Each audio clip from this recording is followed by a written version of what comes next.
All right, hello YouTube, hello Facebook, hello Instagram. Great to see you here, and it's of course Startup Business Q&A. It's the last one of the year, so welcome to number 127.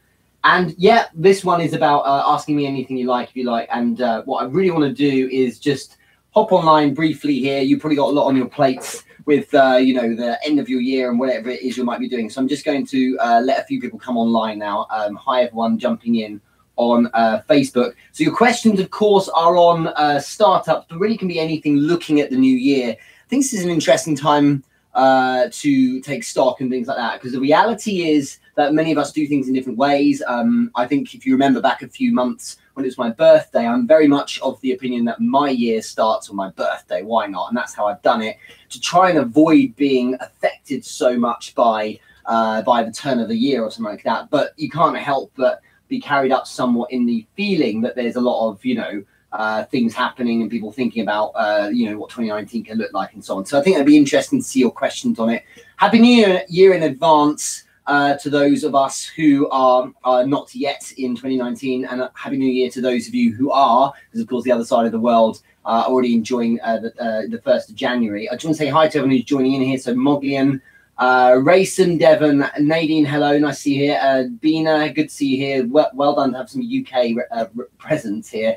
Daniel is here as well, nice to see you too. Route 1 million, shout out to you on Instagram. You're consistent already. It's been a couple of months or so of you turning up, so I'm really appreciative of that. Thanks a lot, Steve. And hello over on YouTube as well. I am, hi Ian too. I'm really excited about 2019 because there's quite a few interesting projects I'm working on. Some new members of the team, some interesting things happening with them, and literally a big push on leveling up the way my content's done. So a lot more structure in there as well. So I'm excited because I think in 2018 was, if I was to try and describe the year, for me, it was very much about putting a lot of grind time in and focusing a lot on creating a very base level of community online, and of course the second half of the year was very much about rolling out the event side of the company. What's interesting is that moving into 2019, my word to describe the year, which is fascinating in this space, is balance. Actually, I've been thinking about it a lot over the last week or so, and balance is what I'm all in on. What I mean by that is that I can be disproportionately focusing on certain things that are going to really lift me and give me great results. But what I need to make sure of is that other parts of the process are looked after as well.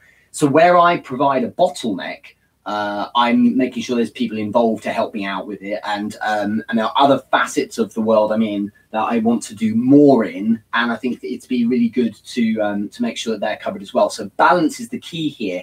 Balance feels like taking your foot off the gas for some. Balance for me is sustaining what I've been doing, but then making sure other areas are up to scratch as well. I just don't want to drop the ball in certain spaces.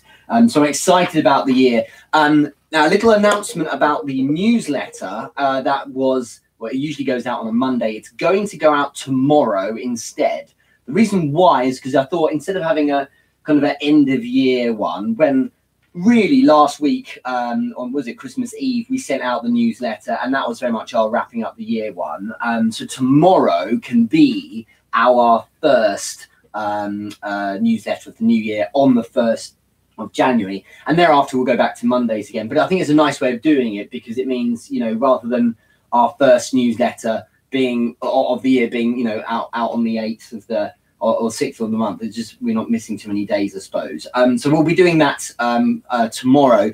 And if you are part of the newsletter, you should check it out, especially because there'll be a special offer on there for you to have the opportunity to do some, to have some, well, I think it's a little, I think the plan the team put together was the first person there's a prize, basically. The first prize winner will get a free consulting call with me, and then there will be a second and third place, and I think it's literally first come first served, so you need to watch out for it. They will get it at half price or something like that for a consulting call. And just before I get on with the question, so make sure if you're not part of the newsletter, register. Go to therichardmoore.com /therichardmoore.com/newsletter, and you can register for it there. But I wanted to say thank you to everyone who has decided to start this year early, 2019, because I would say in the last 3 or 4 days, it's been non-stop with people booking calls. That's a really exciting thing. It means that after Christmas, people are looking up from the page and saying, let's kick off now, let's get started. And it's really nice. I mean, I'm literally like, January there's not a moment to spare because it is all rammed with people wanting to get stuff going. So I'm really grateful for that. And let's just say Happy New Year to those of you watching it on a replay. If you're watching live, please put in a little comment, hashtag Team Live. And if you're watching in the replay, put in hashtag Team Replay. I'd love to see who manages to show up for that. But let's get into the questions. If you have any question whatsoever on your business for 2019, put it in the comments and let's answer those. And hello, Casa de Nunez over on Daniel's over on YouTube, and someone watching from Japan as well. I'm sorry I can't read the language for your name, but amazing to see you on here. Thank you. And obviously a big shout out to YouTube, who a week ago put me in their UK book of YouTube for 2018.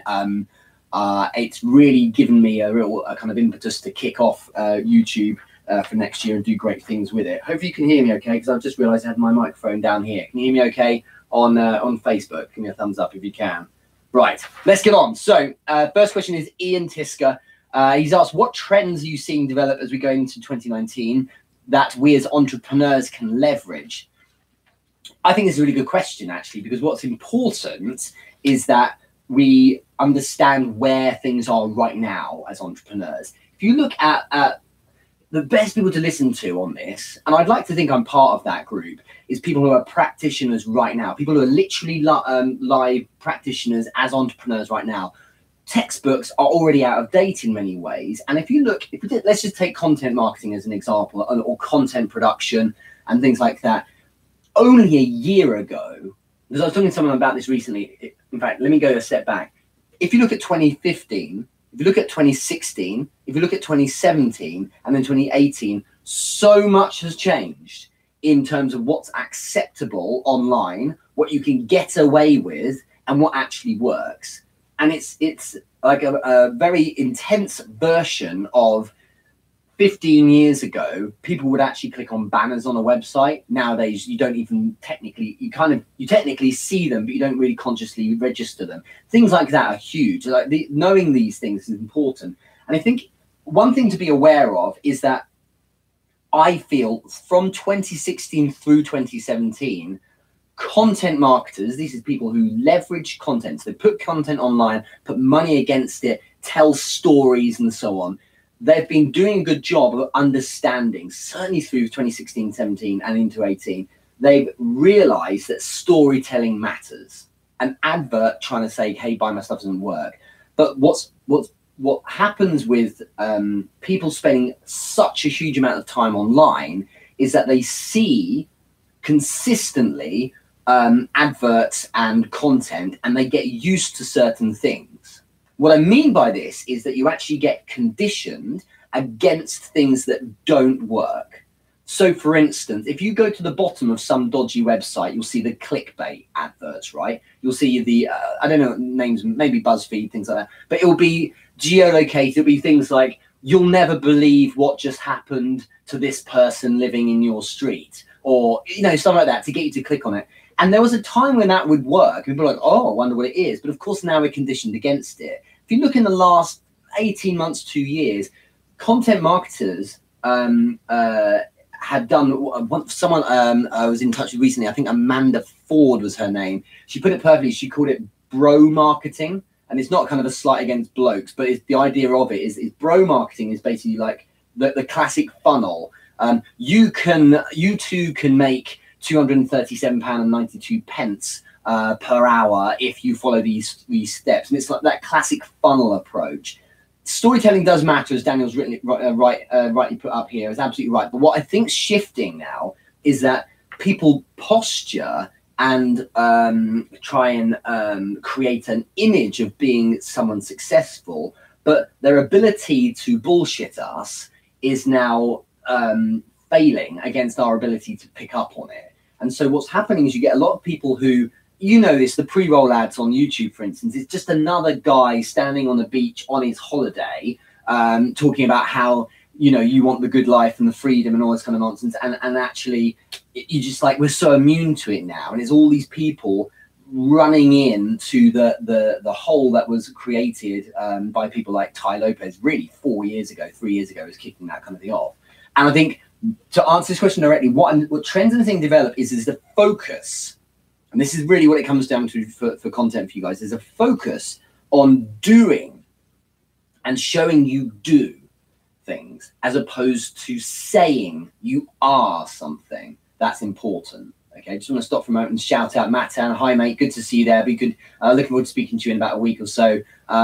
Rate Curve, nice to see you as well on Instagram. Coach Callum, my man, nice to see you. We should have a catch up soon, actually. Jonathan Brantley, Stephen Matthews, nice to see you as well. But that's a really important point. So your content should be you evidencing you doing stuff.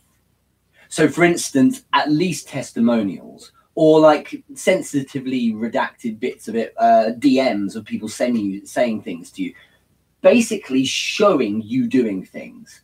And for instance, for me, rather than being a guy who goes online and talks about how to build a business and making my money off consulting on showing people how to make a business, what I'm doing is I have my consultancy that's run for 6-7 years now. That, you know, that's my work in London with corporates and so on. I also have my events business, and that's what I was building my Taekwondo schools before. Now my events business that has been running for 6 months or so, I'm showing the build and the climb of that. So you're watching in a lot of the content me showing up every day and talking about it as part of like the actual building process, documenting the climb, as many call it. So rather than saying, I'm an entrepreneur, I'm a successful person, I'm grinding, hashtag hustle, and all that bullshit, there's actually detail underneath it. And so what I'm saying here is that substance is me actually, for using a sports parlance, is I'm on the pitch and I'm documenting me being on the pitch. And I think the trend is going in that direction. And rather than people saying they're something, they're actually just being something instead. And I think that's where your bleeding edge is right now, Ian. And going into 2019, that's kind of a really important trend. So if you want to build some, because people love the climb and the build, so building with them watching is a really important thing. Be as successful as you possibly can be, but show yourself doing it. And I just think the way to look at it is, if you can become a channel, a proper channel, as in people tune in because they want to watch you, you know, like with stories, the perfect example, Instagram stories, I get far more engagement through Instagram stories than through posts, for instance. And what that represents is people tuning in. It's like one of their TV shows, you know, it's like the 2019 box sets that people will be watching, that entrepreneurs will be watching, are your stories that you're sharing on Facebook, Instagram, and now, in fact, you can share stories on YouTube as well. It's basically the same kind of principle. So that's something I would definitely say is worth looking at. What are your plans? Ian's asked also, as we go into 2019, any good projects in the works? I've just Devon Scott, if you're still watching, Devon and I are working together on my Alexa skill. So that'll be interesting. That is going to be it's starting at a kind of the beta version will be 52 sales tips. So you'll simply, I'll make sure it's turned off. You'll say, Alexa, give me today's sales tip or rich tip or whatever.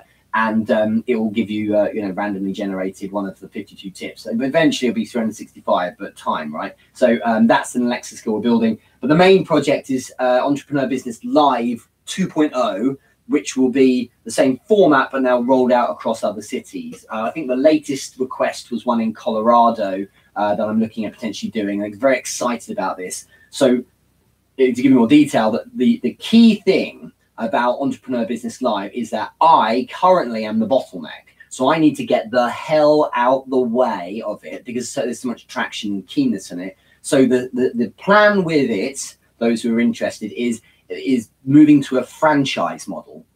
So we're in the process of looking at legally trademarking the actual brand itself, and people will be able to buy in. It's a great way of earning income off a wonderful brand, and you buy a set of kind of parameters that creates the format, and you run your own Entrepreneur Business Live.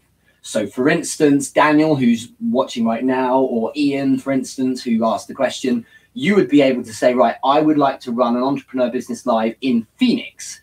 And so I need to hire a space. I have 2 hours, 1 hour will be speakers, I need 3, and then 1 hour will be networking. I need to make sure it's against a particular theme, and it has to look a certain way, and it has to have a charity attached and so on. And that will be, you know, how we expand that company. So it will move to a position where across the world you have these things going. Because if I am the one who's showing up for each one, you're doing a lot of traveling, that means, and then I won't be able to grow it as fast as I want to. That's the exciting thing in the pipeline that we're working on, really, in January. And of course, in January, we've got the wonderful first overseas one, which will be in New York City in 3 weeks from now. So I'm excited about that. Let's go on to the next question. There's quite a long one, this one. So if you have any questions for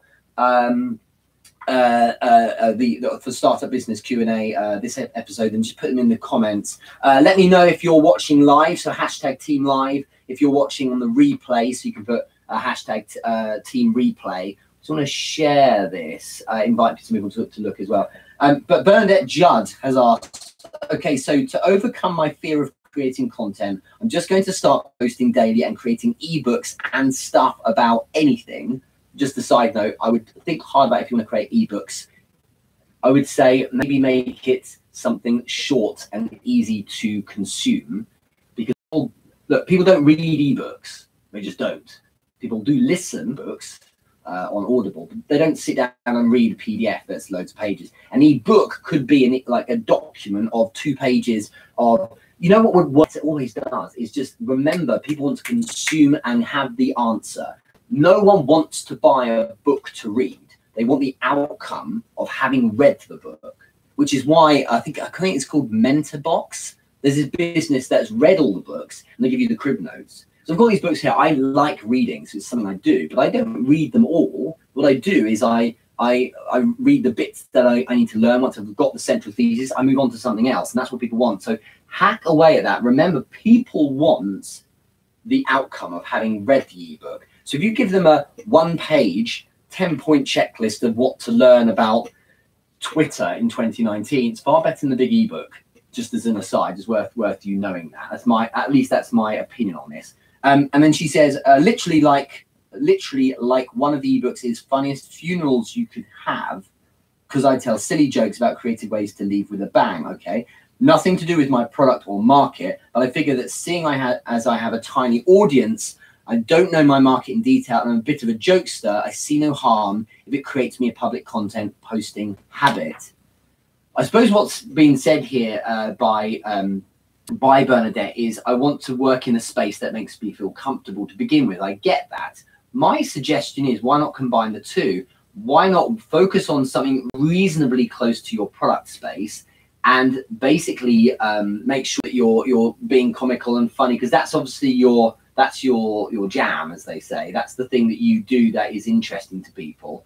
I suggest do that. So be funny, be interesting, be a jokester around the area you're working in, because what you're looking for is your comfort zone, the space you want to work in to deliver content. And your comfort zone is being jokey. So I would be jokey, but around the stuff you do, because then those that start, what you're trying to do here is get used to it. I get it, but also start to get some traction with an audience. The audience you're going to attract the people who want a jokester. Then imagine someone who's got a YouTube channel who's just mucking about and have it being a joker, and they get loads and loads of audience. Then they pivot into something completely different. That audience is now incorrect, because that audience has gravitated to you because you're a bit of a prankster. So great, but not where you want to ultimately go. So you need to bypass that initial part you're talking about. That preamble can be amusing against the thing you do. I can totally pick this up, Bernadette. Our interactions in the past have been the same. You know, it's clear you're a lot of fun, you're creative, you've got sharp wit. What you need to do is leverage that. And it's wrong, for instance, to say, oh, business wouldn't accept that. It's rubbish. If you're fun and interesting, definitely keeps it, you know, you're actually quite disruptive positively for an audience. So I would definitely look at it that way round. So what else have you written here? Yeah, so my question, is this a huge mistake? Kinda, but not fully. Use the jokiness. I think it's a great idea, but do it lightly on the area you're working in. Let's tackle the bit that sticks out though. I don't know my market in detail. I'm a bit of a jokester. No problem. There's a guy I know called Mark Miro, who's going to be at Entrepreneur Business Live in New York, who I've connected with on LinkedIn. He's going to be taking the photos as well. And this guy is documenting his growth as a very, it's like 21 years, not 20 years old, as a very young entrepreneur. He's basically saying, I don't know what I'm doing. And he's called himself the hashtag entrepreneur. And it's really cool because what he's doing is he's saying, I'm learning this thing today, and here are the mistakes I made. And I think doing that, you know, if you don't know your market, learn your market and share in a fun way how you're doing it. Like I said earlier with Ian Tiska's question, like focusing on the climb and documenting you in process is far more compelling than you just talking about how great you are. And nowadays, I feel that people respond positively to that. I am sick of going around in circles trying to work out my customer avatar. And if this would be the next best step in progressing my launch, it's not going to work if you focus on the wrong topic area to then try and pivot and launch, because you've got traction with an audience that is now going to be confused, that joined you for this thing, that you're now moving over to teaching this thing or giving them information on this thing, and it's not going to correlate. They're going to be like, "What? That's not what I'm here for." And they'll go to a different channel for their fun, and they'll move away from your channel. You lose them altogether. At least they may be followers, but they won't engage as much. So what you need to be thinking is, how do I get my market research done? How do I find out what really resonates? How do I find out really who my customer avatar is? It's fascinating, this, because you get people who are in branding who love to say, fill out this document of your ideal customer. And the thing is, unless you've spent some time on the pitch, you can't fill out that document because you don't really know what the best customer is until you've had time or experience with them. It doesn't work. And it's the same as saying, fill out this document on what position you want to play on the football field. It just doesn't work. You need to go play football and find out what you like and what you're good at, and you know what works with the rest of the team. The people get really annoyed and roll their eyes because you keep letting in goals. So don't be a goalkeeper. Or if you really enjoy it, keep practicing and then be a good one. But actually, you find you keep helping people score goals because, you know, you play on the wing, you're really good at crossing the ball. Brilliant. So that's your position. Now you can go and fill out your cute little form, right? So make it like, forget the customer avatar. What you want to do is be you. So be the fun joker person, Bernadette, and then also do that against the general product area you work in. Don't tell people what your product is. Talk about the outcomes of having your product and the world that product sits within. What happens is people will love you. They'll enjoy the kind of the personality you bring. They'll be interested in that space as well. And they'll naturally either lose interest and move on or stick. And those that stick represent the set of people that resonate most with your content. From there, you can really understand who your customers are going to be in a tighter way.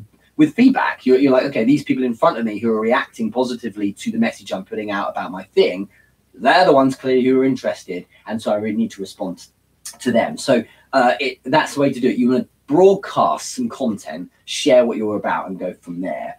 Did she ask anything else? Yeah, P.S. My personal branding archetypes are apparently entertainer and maverick. I can't wait for the content then. Let's go back to the very top bit though. My fear of creating content. So just start small. The problem with creating content at the start, which creates fear, is the same as the problem people have when they're trying to sell at the start. It's the same problem, which is their objectives are wrong. They set the wrong objectives. For example, my first day of selling, I'm going to knock on this door and try and sell something. It's a huge error. That's what gives me huge. It's not a known quantity. I don't know what I'm going to get, and I'm worried that I'm not going to the outcome of getting a sale, or not. I might get shouted at, or whatever other ridiculous fears that our old brain throw at us. Instead, my objective should be only one. When I've never sold a bean to anyone, is my objective should be to participate. If you're the certain personality type that is full on action and go for it, let's get it, well, then you wouldn't be scared. You would be just getting on with it. So that doesn't apply. But for most who are nervous or introverted, their objective should be engage first.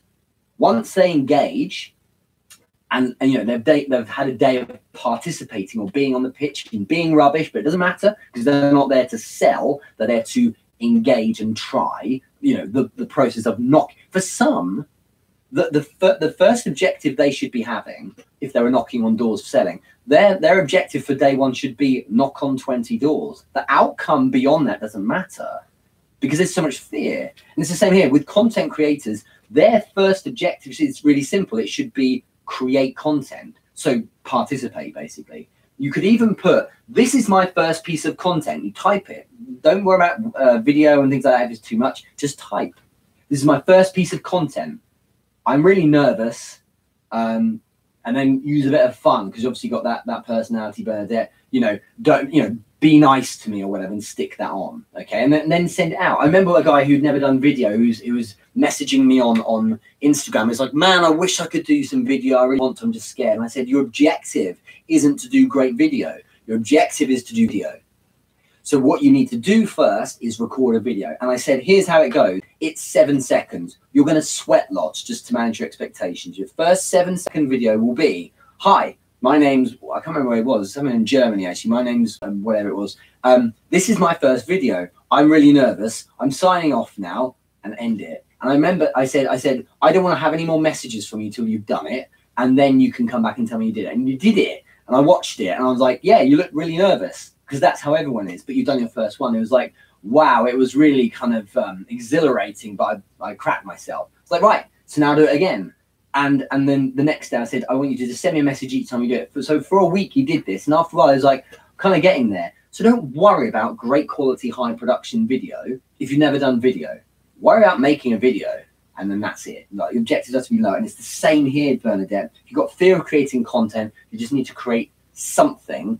And if it's the most accessible thing is a share of someone else's content. So there you go, you've started. Okay. And that might not be ideal, but it's a start. Or do a little quip every day. Do a little judge quip, you could call it, a little hashtag. And each day you do a one line thing, which is fun, but also about the work you work in, or a little tip or something. And they always work really well. Do one a day and just go from there. Okay, so that's an important way to look at it. Hopefully that helps a bit. A couple of questions came through here. So one up here, Carolina, I didn't see your question. So if you want to pop it, I know you said you just put it in DMs. If you would put it up here, then I can look at it for you. Zach Houston's asked on Facebook, how do you document your growth like entrepreneurs, showing people I don't know what I'm doing, but at the same time tell my clients, look how good I am, so buy from me.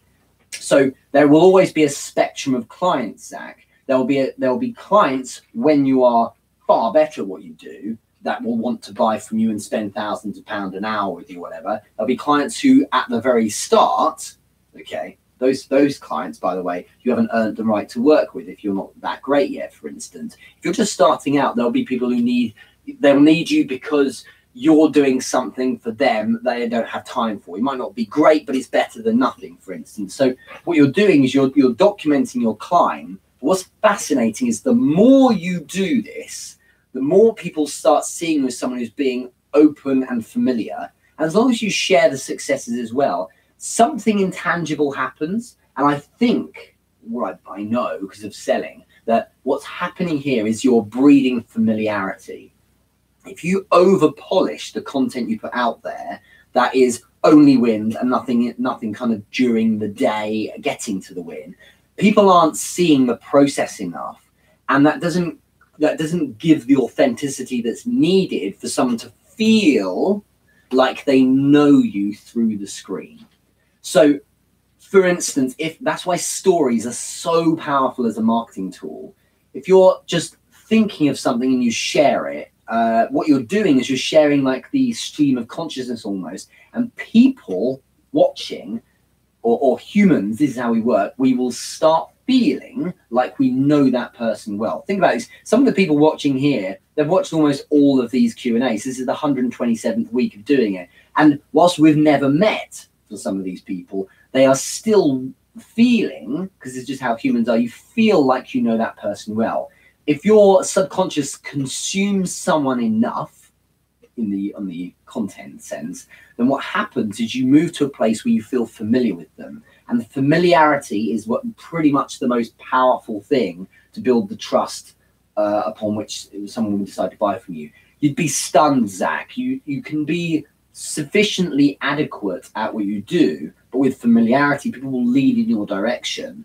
And remember, as I said a moment ago, the spectrum of clients you'll ever work with range from those that will buy from you right now to those that won't buy from you until you're this epic success. So you buy from those, you sell to those, or you help buy those that will buy from you right now to buy right now, and that will lift you up to that stage. Overwhelming momentum, snowballing that you're great at what you do is more than enough for those people who are a little bit maybe higher ticket or more illustrious clients to say, do you know what, I need a piece of this as well. Because wonderful things happen like word of mouth, people sharing, people talking you up, and other people talking about you is really something that elevates you a huge amount. So I hope that I'm kind of answering your question, but because I think there's these intangible things that happen as well.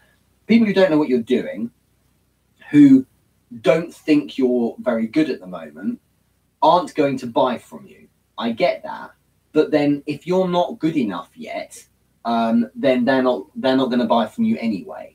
However, those that, so what I'm saying is, be cool here. It's not cool to pretend or position that you're this epic person when you're still learning the ropes. That's actually quite unethical. No, you're not the type. But it's important to understand that if you share your growth, and it's like the thing about information and communication that we're moving into in 2019 is that you don't share literally everything, because it might be that that's either mundane or a significant signal you're putting out that you're not very good as you fail lots. You should document and share failures and things going wrong, but you should also be heavily showing all the stuff that goes right, because people do want to buy a winner. They like a winner. They like someone who's doing good things, and they like seeing success. So never, ever don't share success. But, when you're having a hard time and you want to moan and complain, think hard about whether or not that always goes out, because you might be in that mood a lot at the start, and people get a bit bored of that after a while. But unless you do it in a constructive way, this has gone really wrong. Here's why I think it went really wrong. Watch me do it this way instead. Let's see if this works. That's a nice way of doing it instead. So it's just fun to have to work on that kind of storytelling as you go, I suppose. Let's see who else is here. Jose Ramirez, thanks for seeing this. Joe Jelani, great to see you all the way from New York City. I'll be seeing you in January. Carolina Mankowski has just asked, so Richard, I have a question for the next Q&A. We can do it now. I'm starting a new business marketed towards massage therapists nationwide. Whoops, hang on. There's so many messages here. Hang on. There we go. I have zero qualms about being vulnerable, real, and authentic, but how should I portray the image of the business, i.e. post to my social media? I'm literally paralyzed because of this and can't seem to get started in my social media marketing. So you don't need to talk about your business directly. The thing to remember is, if you're intriguing as a massage therapist, then people will check you out. That's what's so wonderful, is you're leveraging human curiosity. And just think about it, like if you, specifically those people who don't know you, they will want to check out who you are. They're like, who's this? What is it? What's the business they work in? What's this massage? Oh, I live in this place. I'd like to see what she does here. What's this studio she runs, for instance? Those that don't act on any curiosity because maybe they don't have it, we're never going to buy anyway. I'm never going to be that interested. But those who are like, who's this person? They're the ones who are potentially going to buy from you. They're the ones who will like. They're the ones who will share and write comments. You've got to go all in on them. So you should be sharing information about what you're building. If you look at your Instagram stories, Carolina, you do a lot of that, or rather you focus on that kind of thing. But what I would say is, remember that you need to share the personality of the business. It may be the business personality is channeled through you. So what I'm saying is that you need to share you as well. So you need to be speaking, or if you can, talk to us, even if it's text overlaid on a video. Let's feel the vibe of what Carolina's like. You know, are you funny? Are you dry and sarcastic? Whatever it is, like, be that person, even if it's in text. Because then we need, like I mentioned a minute ago, we'll get that familiarity going. We'll get to kind of tune into you more. And if you're compelling enough and you do it in a space and talk about a world that is massage therapy related, the audience that will stick will have an inherent interest in massage therapy because they were drawn there in the first place, but they'll want to stick because you're interesting to them. And from there, they will find their way to your website and so on. As long as you leave the breadcrumbs, make life easy for them. You know, if you look at my LinkedIn profile, it's got links to Entrepreneur Business Live and Club and the courses and my website and how to email me and so on. It's all there. I don't tell people to go there and use it because they naturally are curious anyway. Okay, it's like when you meet someone for the first time, after you shake hands and say goodbye, if it's in business, you go into their LinkedIn profile. If it was social, you go on Facebook and check them out. What are they like in real life? Oh, look, oh, look, oh, look. Oh, they've got an Instagram. Oh, cool. Wow, they've got all these followers. Wow, they do massage therapy. And then you're away. So the curiosity, if you're interesting enough, is more than enough. And I'm a practitioner of this. This works for me every day. It's more enough for people to then decide to go and check you out more. Okay, so that's an important thing to think about. Hopefully that helps. Great question though, Carolina. So many people hopping on and off on Instagram here. So Marielle, good to see you. I want to catch up with you in the new year. Mr. Anderson 955, Fandi Hidiat, hello. Nunya Dang Biznaz, cool. Oh, that's it's Daniel. Okay, hi. And Lila, nice to see you as well. Good to see you. Hopefully in the new year. And Imandra 86. Also, shout out to everyone on the podcast. Thanks for listening too. Let me see if there's any other points here. Any other questions? No, good. So let's do one last question. Daniel Nunez himself has asked, how do we keep cognitive dissonance on a client's losses in a niche where relationship building is the foundation of the business we conduct? I keep being told I should probably read The Subtle Art of Not Giving a Fuck, but it's hard to keep from having a personal response, especially when the loss is based off suggestions you may have given. I think what he's saying here is if you've got a client and you suggest stuff and it doesn't work and backfires, how do we deal with this kind of thing? There's a number of things to think about. Look, you don't have to read that book. You can guess from the title what it's about. It's just, ironically, a bit of procrastination. I've read it, okay? And a lot of it is like, I get it. It's like, just, the problem is with that is it's trying to be practical, that book, but you can't just not care about stuff if you're built in a certain way. It still affects me when someone writes something bad about me, like personally about me. And even if I know it's not true, I'm like, for goodness sake, that was really harsh. But it's because that's how people can be. And it's jealousy manifest, so it doesn't matter. But in this world, in terms of the world of this question, when stuff doesn't go well, for instance, with a client and they get annoyed, they need a punch bag, man. And what they're doing is they're saying, do you know what? You gave me that advice, or even some way, partially you gave me that advice, therefore you're to blame. So there's a number of ways of doing this. Firstly, as with most problems, is handle them before they ever come up. The way to do that is to manage expectations at the beginning with clients.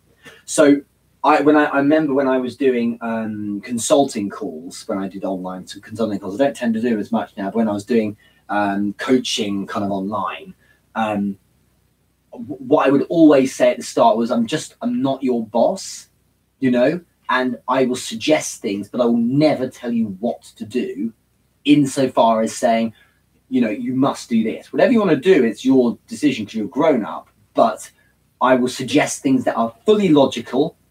I would do them myself, and I'm doing them because based on my experience, knowing what I'm talking about in this area, I want to make sure you do well.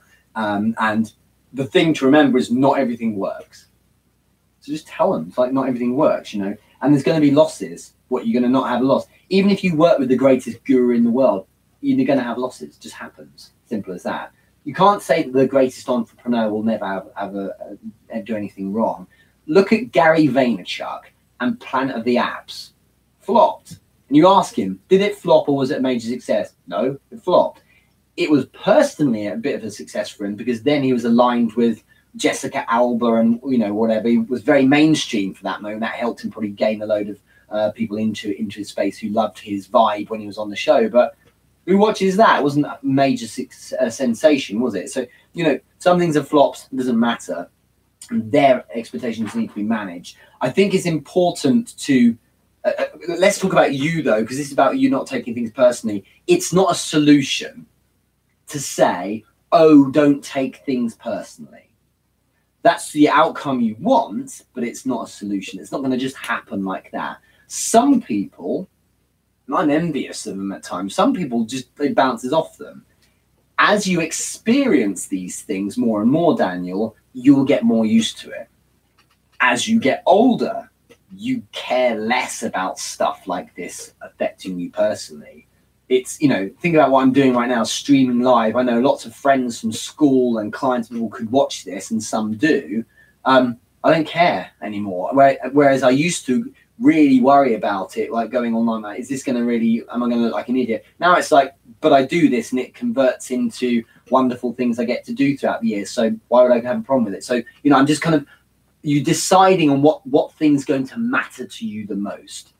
What you've got to say to yourself is, the way to get over this feeling of, oh, this thing's really made me feel bad, is you need to sell yourself on the upsides. Okay, so if you feel personally rubbish about it, you need to look at the upsides as well and say, but let's remember, this person acted on advice I gave. That's a huge win. That means a great amount of trust. This is experience. I'm going to be that much better next time. You know, I won't make these mistakes in future. And the way I kind of handle personal things where people like make fun of you or say something that makes you feel rubbish is I say to myself, this is positive, because how can you possibly grow a thicker skin against it unless you're exposed to it? So it is good. This is a good thing to be exposed to the bad stuff, right? The things that make you feel bad, because it's how you will grow. They say adversity is where most people's success comes from, or that kind of feeling of I'm going to go and be like ambitious or whatever. And yeah, it kind of is. And perversely, when bad things happen to you, that ultimately is rubbish in the moment, but later on it is often a very positive thing because your perspective is so much better, right? So I think that's the way to sell yourself on it, is say, this is all good, it's all a test. And you can almost smile when it's bad and say, but this is part of the game. The game itself, Daniel, for you building your business isn't just when you're sitting in the chair in the office or when you're face to face with a client. It is all the time. It's when you're asleep. It's when you're working. It's when you're getting successes. It's when things are like people are personally attacking you. Because the whole game of building your business includes your life as well. Includes you getting enough sleep and sleeping in the right way to recharge, to be better for the next day. It includes building yourself and learning how to be stronger in certain quarters so you can handle certain things. And in order to do that, you need to be, my God, man, and think about the depth of it. You need to be well exercised. You need to be well fed. You need to have good nutrition to be able to handle negative stuff. Why? Because if you're in a better state, because you've fed yourself and looked after yourself well enough, you're able to handle things better. It all affects things. You know, a good quality night's sleep will affect my business the next day. All right. An argument with my wife would affect my business. That you think they're separate? Nonsense. They affect each other positively. Everything is intertwined. So going through bad stuff, you should you know, it takes time, but you need to be thinking to yourself, this is actually good. I need this stuff, because then when it'll only get harder, I promise you, as your business gets bigger, there's only more stuff to deal with. So you need to level up with the level of problems that start coming more at you in order to be in a better place to handle that stuff. So it's all good. It's all good. So perversely, the bad stuff's good too. And that's why I enjoy all the shit, man. It's really good fun, weirdly, because I know that it's helping me. And it might not feel it in the moment. It might suck in the moment, but actually it's good because it builds your resilience, whatever it is you need at the time. So hopefully that helps. I think we'll finish there. It's been great. What we're in here, like 45 minutes. Any other questions from Team Replay, let me know. But otherwise, thank you so much, everyone, on Instagram, I'll say goodbye. Everyone over on YouTube as well, thank you very much for watching. Over in Japan, that's cool, as well as Americas, both sides of the planet. And